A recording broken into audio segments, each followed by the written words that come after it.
यस्य स्वयं स्वभावाप्ति रभावे कृत्स्नकर्मणः तस्मै संज्ञानरूपाय नमोस्तु परमात्मने। जय बोलो पूज्यपाद आचार्य भगवान की जय। योग्योपादान योगेन दृषदः स्वर्णतामतां द्रव्यादिस्वादिसम्पत्तां वात्मनोऽप्यात्मतामतां वरं व्रतैः पदं दैवं नाव्रतैर्बत नारकम् छायातपस्थयोर्भेदः प्रतिपालयतोर्महान्।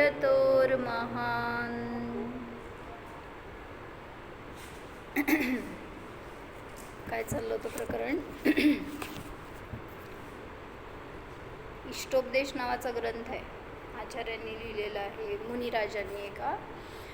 तर त्याच्यामध्ये आपल्याला संसारामध्ये काय इष्ट आहे त्याचा उपदेश देत आहेत.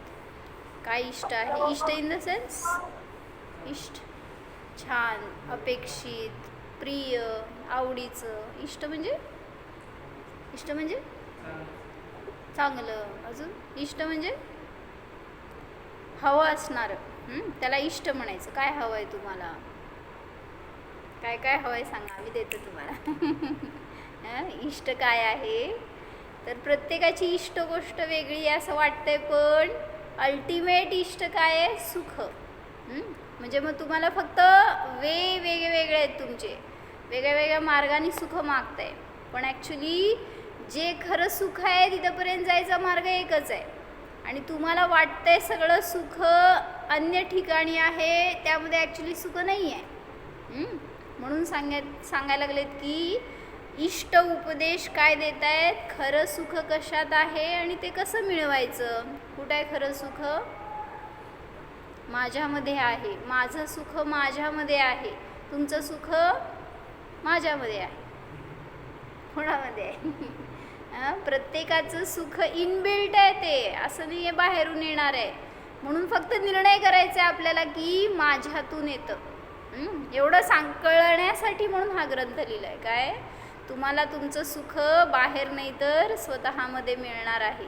त्याचा निर्णय करा आणि त्याचा आनंद घ्या, तर तुम्ही पण सहज सुखी होऊ शकता. मग त्याचं उपादान कारण कोण आहे सुखाचं? उपादान म्हणजे कर्ता. उपादान म्हणजे सहज शक्ती. कोण आहे उपादान कारण? मी स्वतः आहे. माझ्यातून आनंद येणार आहे, तर त्या आनंदाचा कर्ता मीच आहे. आणि निमित्त कोण आहे? सुखाचं निमित्त कोण आहे? आपको अगर सुखी होना है तो आपको निमित्त कौन है? आपका निमित्त कौन है? बाहेरच्या वस्तू. कुठं चाललाय?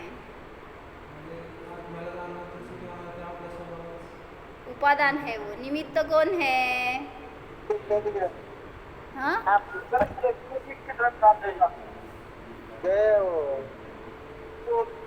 कोणाशी बोलताय? कोण बोलताय? एका वेळी सगळे बोलताय. बोला. हाँ?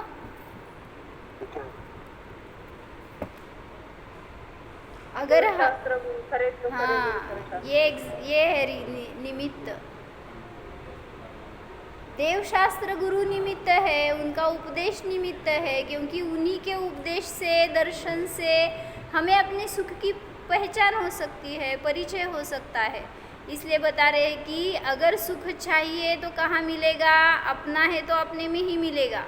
लेकिन निमित्त रूप से बाहर इनका अगर अवलंबन लेंगे, क्या या शुभ जो भी विकल्प कर रहे हैं, ध्यान के लिए बैठने पर चिंतन कर रहे हैं, जो अंतर्जल्प चल रहा है, ये सब क्या है?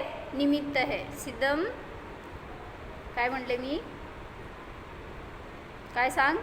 सुखाचं निमित्त कोण आणि उपादान कोण? मित्र. कुसुमात उपादान आपण निमित्त देवशास्त्र गुरु. हां बरं सगळं एका कानाने माझ्याकडे ऐकायला एका कानाने दुसरीकडे ऐकायला काय जर विचारत होता तो निमित्त क्या बता रहे हैं जो हमें उस सुख की तरफ ले जाने वाले हैं, वो सुख देने वाले हैं, ऐसा जो भी निमित्त बहिरंग में है वो सब यहाँ पे गर्भित हो जाएगा. तो जो स्वयं सुखी है और सुख का उपदेश देते हैं ऐसे सभी निमित्त हो गए. तो पहचानना हमें है कि अपना सुख अपने में ही है. तीसरे श्लोक में क्या बताया? कोरिलेशन बताओ. फर्स्ट सेकेंड और थर्ड श्लोक क्यों बताया? फर्स्ट श्लोक में क्या बताया? जो परमात्मा है वो स्वयं स्वभाव को प्राप्त हो गए हैं, कर्मों का नाश हो गया है, सुखी हो गए हैं. दूसरा श्लोक क्यों बताया?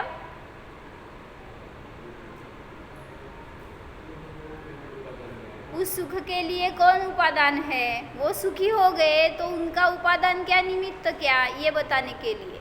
आगे फिर उस पर से हम अपनी तरफ आने चाहिए. हमें हमारा भी उपादान क्या है और निमित्त क्या है सुख के लिए. और आगे थर्ड श्लोक क्यों बताया? परमात्मा होण्याचे कारण. हाँ अगर योग्य, हाँ तो फिर क्यों करना. हाँ तो शंका आई थी क्या कि अगर योग्य द्रव्य क्षेत्र काल भाव मिल जाएगा तो कल्याण हो सकता है, तो फिर हम व्रत आदि क्यों करें, धर्म क्यों करें, क्रिया क्यों करें, ऐसा किसी ने क्वेश्चन पूछा था. काय समजलं पूजा? म्हणजे मला जर माताजी मिळाले तर मला त्यांच्या निमित्तात कल्याण होत असेल तर मी कशाला ब्रह्मचर्य व्रत कशाला घ्यायचं आहे, पूजा उपवास वगैरे का करायचे, मी स्वाध्याय ध्यान हे का करायचं. त्यांनी आहे तर सगळे मला अनुकूल निमित्त मिळाले, त्यांच्याद्वारेच मला सुख मोक्ष होऊन जाऊ दे, मी का पुरुषार्थ करायचा. हां काय सांगू उत्तर? वो सिर्फ, हाँ उत्तर काय?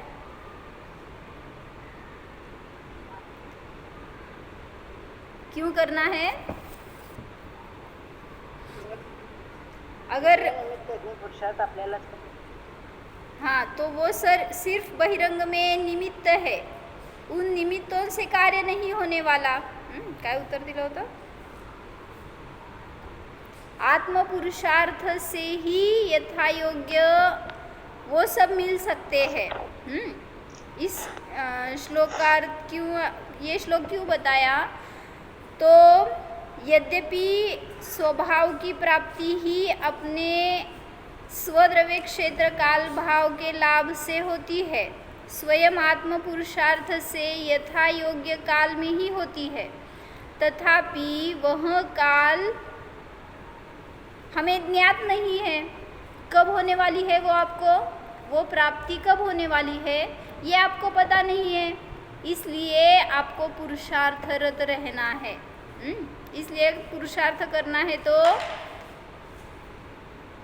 तब काल लब्धि जब तक ना आए तब तक व्रतादिकों का पालन करके स्वर्ग आदि उच्च गति में रहना श्रेयस्कर है. इसलिए मतलब क्या करना है, आपको मोक्ष में जाना है, ये आपका ध्येय है, लेकिन ये आपको कब मिलने वाला है, कैसे मिलने वाला है ये पता नहीं है. उसकी काल लब्धि जो एग्जैक्ट टाइम है वो पता नहीं है. तो आप अभी मनुष्य गति में हैं. यहाँ से कहाँ जाने वाले हैं बताओ? ऐसे नहीं जा सकते. कहाँ जाने वाले? कहाँ जाने वाले हैं? कुठं फिरू. तो यहाँ से किसी भी गति में जा सकते हैं. मनुष्य गति एक की है क्या? कोई भी गति में जाने की चाबी है. तो आपको कौन सी चाबी खोलनी है आपके ऊपर निर्भर है. तो यहाँ से अगर यहाँ तक जाने में टाइम है तो अच्छी गति मिले, अच्छा संपर्क संयोग मिले, अच्छे भाव रहे, धर्म साधना घड़े हो जाए, इसलिए यहाँ से देव गति में जाना श्रेयस्कर है. तो वो गति कैसे प्राप्त हो सकती है? व्रतादिकों के पालन से. ये इतना सब यहाँ पर बताया. क्यों? क्योंकि पुरुषार्थ व्यर्थ नहीं होता। जो भी पुरुषार्थ करेंगे तो वो अपने हित में करना चाहिए। आप अव्रत का पुरुषार्थ करेंगे तो कहाँ जाएंगे? असंयमी रहेंगे, कुछ भी खाना, कभी भी खाना, कहीं पर भी जाना। काय म्हणतात माहिती का, एक वाक्य आहे असं, नुसतं खायचंच नाही सगळ्याच बाबतीमध्ये, व्यर्थ बडबड करतात लोक माहिती आहे। तर अधिक, अनावश्यक, अप्रिय आणि असत्य बोलणं हे सुद्धा तुमच्यासाठी अहितकर असतं। काय काय सांगा, सवय मिळून सांगणार है। क्या बताया मैंने? अधिक मतलब जो एक्सेसिव हम बोलते हैं ना, तो वो भी अहितकर होता है। क्या क्या अहितकर होता है? तो 4 बातें बताई। अहितकर, आता काय तुम्हाला अहितकर ने अधिक, अधिक, अप्रिय, अनावश्यक और असत्य वचन बोलना हमारे लिए अहितकर ही होता है। तो ऐसे ही असंयम भी हमारे लिए अहितकर ही है। मतलब श्रद्धा, ज्ञान और चारित्र तीनों की परिणति हितकर होनी चाहिए, लेकिन हम जो भी करते हैं वो सब अहितकर होता है। घर जाते हैं, क्यों जाते हैं यहाँ से घर? क्यों गए थे? हित के लिए, सुख के लिए। घर क्यों जाना है आत्मजा? घर जाना है कि नहीं जाना है? कब जाना है, कब जाना है? कितनी आस लगी है घर जाने की। क्यों? घर में क्या है? सुख है। क्या है घर में? घर में क्या है? हमारा सुख तो हमारे घर में है। उस घर में क्या है? नाना नानी, उसके पास जाना है। मतलब हमें अपना सुख, अपना डेस्टिनेशन ही पता नहीं है, इसलिए हम यहाँ से वहाँ घूम रहे हैं। इसलिए एक बार ध्यान से निर्णय करो, हमें कहाँ जाना है, क्या प्राप्त करना है। चला म्हणा एकदा। 3rd श्लोक आहे, दिसतंय? पूजा असं घ्यायचं डोक्यात। वरं व्रतैः पदं दैवं नाव्रतैर्बत नारकं छायातपस्थयोर्भेदः प्रतिपालयतोर्महान्। सांगा विशाल भाई, अर्थ काय? काका सांगा, सांग दी।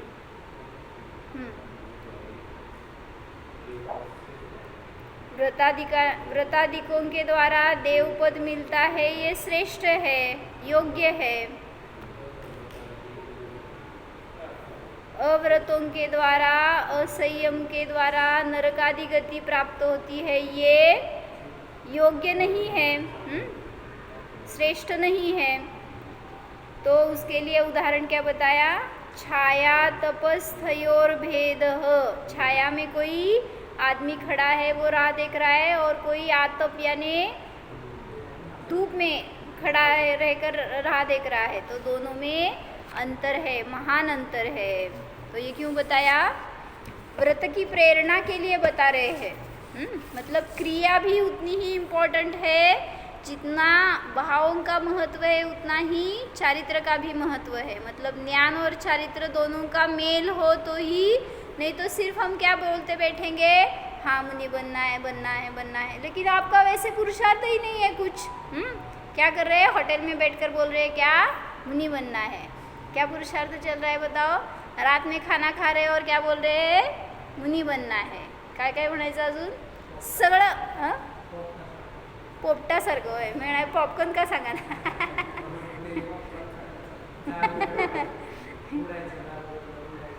हाँ बराबर है, बराबर है। हाँ, वो तोता रहता है, वो क्या बक बक करता रहता है, स्वतंत्रता ही मुक्ति है। ऐसा किसी साधु ने उसको बताया था। तो वो रटंत करता रहता था, और जब उसका वो द्वार खोल दिया गया पिंजड़े का, तो वो उड़ने की बजाय वैसे ही बक बक करता रहता है। तो कैसे मुक्त होगा? मतलब मिल गई उसकी पद्धत, विधि क्या है ये मिल गई, उसका रास्ता मिल गया, फिर भी अगर वो हम उसका आप आचरण नहीं कर रहे तो मुक्त नहीं हो सकते. हाँ, तर एक भगवान हेल्प मी. एक राजा था. तो उसको मंत्री नियुक्त करना था. Nancy please help me. तो वो परीक्षा करने के लिए उसने बहुत सारे लोगों को बुलाया था. तो उसमें 3 लोग जो आए थे वो बहुत सारे फिल्टर्स में से पास होकर यहाँ पर आए थे. मतलब वो अभी कैपेबल थे ऐसा सबका कहना था, लेकिन उसमें से एक ही सिलेक्ट करना था राजा को मंत्री की पोस्ट के लिए. तो उसने क्या किया राजा ने कि तीनों भी कैपेबल थे, तीनों भी बहुत अच्छे थे, सब गुण उनमें तीनों में समान थे, फिर भी उनमें से एक को ही लेना था. तो राजा कैसे परीक्षा करे? तो राजा ने क्या किया कि थोड़े दिन तक आप क्या करो, यहाँ पर रुको रहो, जब हमें अच्छा लगेगा, जो अच्छा लगेगा, जिसमें अधिक गुण है उनको हम वो पद दे देंगे. तो उनको क्या किया, एक दिन दरबार में बुलाया और कहा तीनों को 3 थैली दिए. एक एक थैली दी तीनों को और बताया आपको वन में से जाकर राजा के लिए फ्रूट्स लाने हैं. जो भी वहाँ पे गिरे होंगे ना वन में, या वहाँ पे कुछ होगा गार्डनिंग किया होगा, तो वहाँ से आपको फ्रूट्स लाने हैं. तो ठीक है बोले तीनों, और तीनों को भेज दिया कल तक आप थैला भर कर लेकर आओ.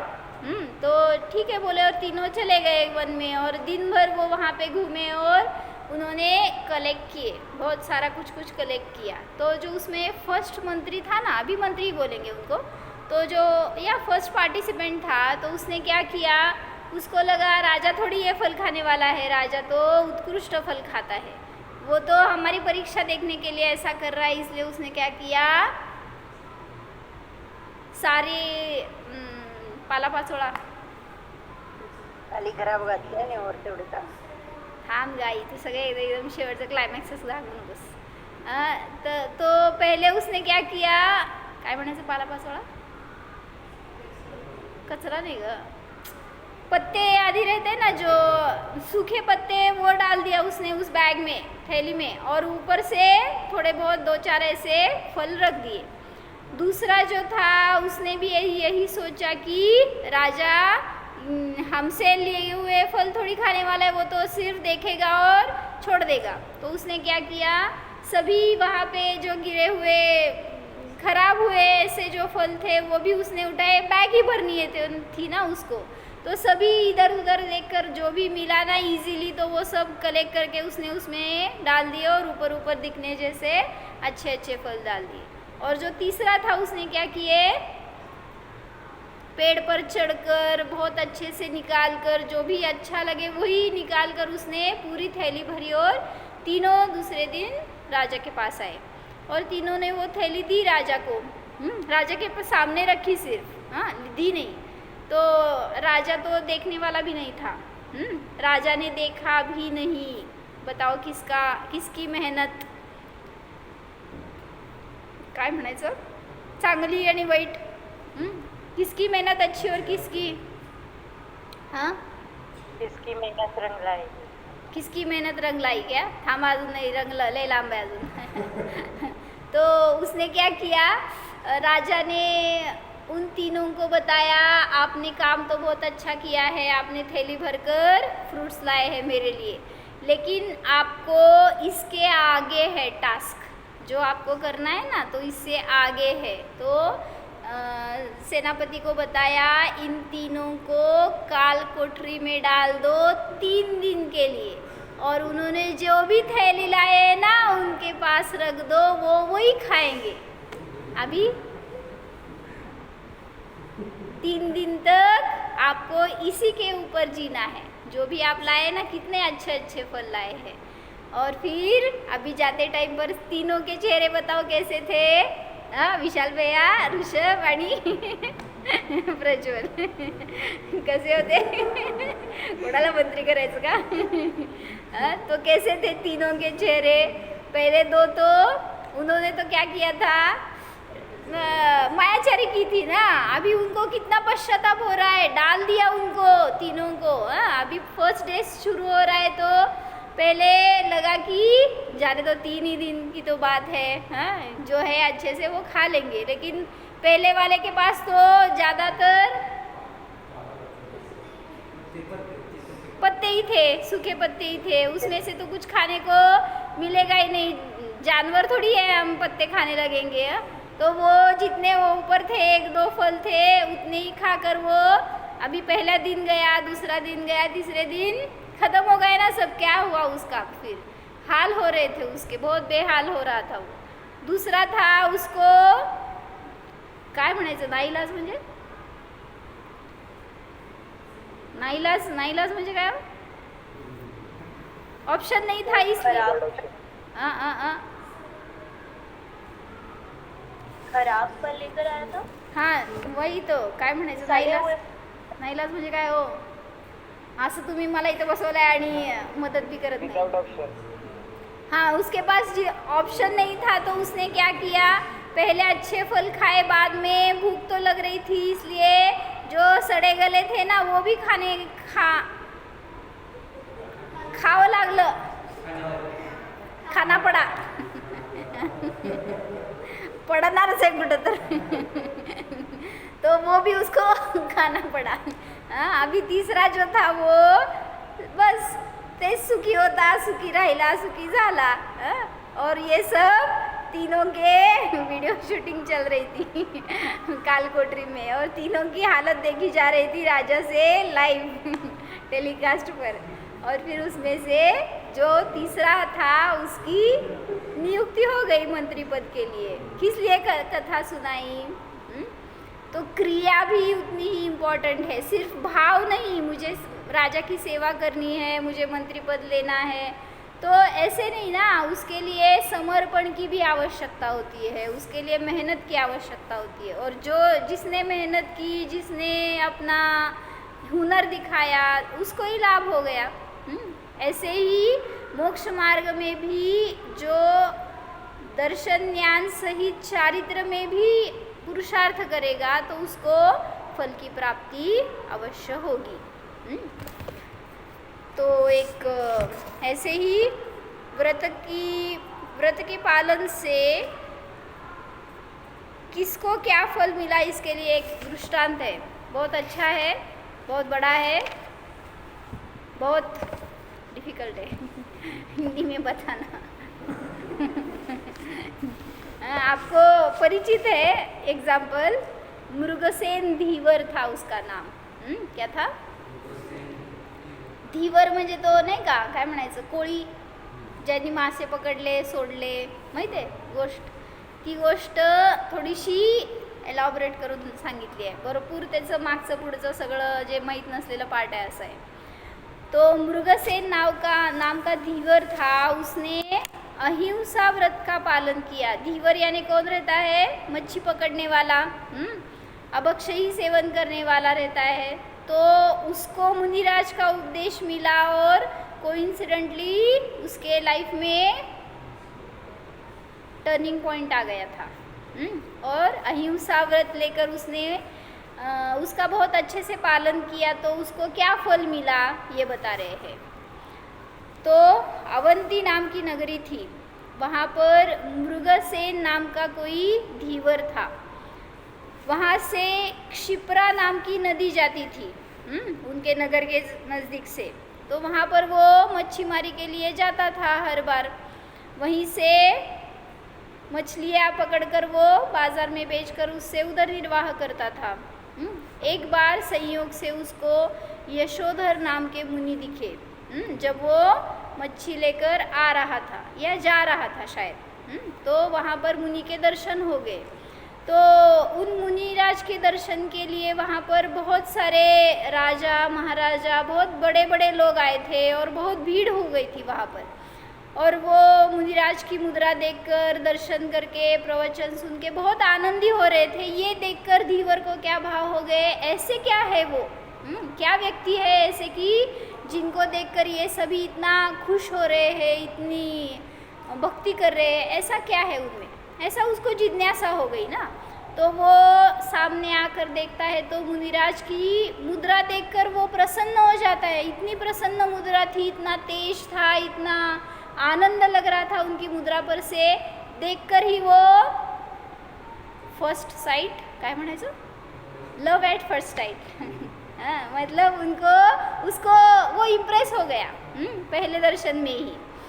तो मुनिराज की मुद्रा, उनका तेज देखकर वो प्रभावित हो गया और काय म्हणायचं, अननोइंगली वो आकर सामने बैठ गया, हाथ जोड़कर वो नमस्कार कर रहा है, बस उनकी तरफ देख रहा है कंटिन्यू, टकटकी लगाकर। तो वो प्रवचन भी सुनता है।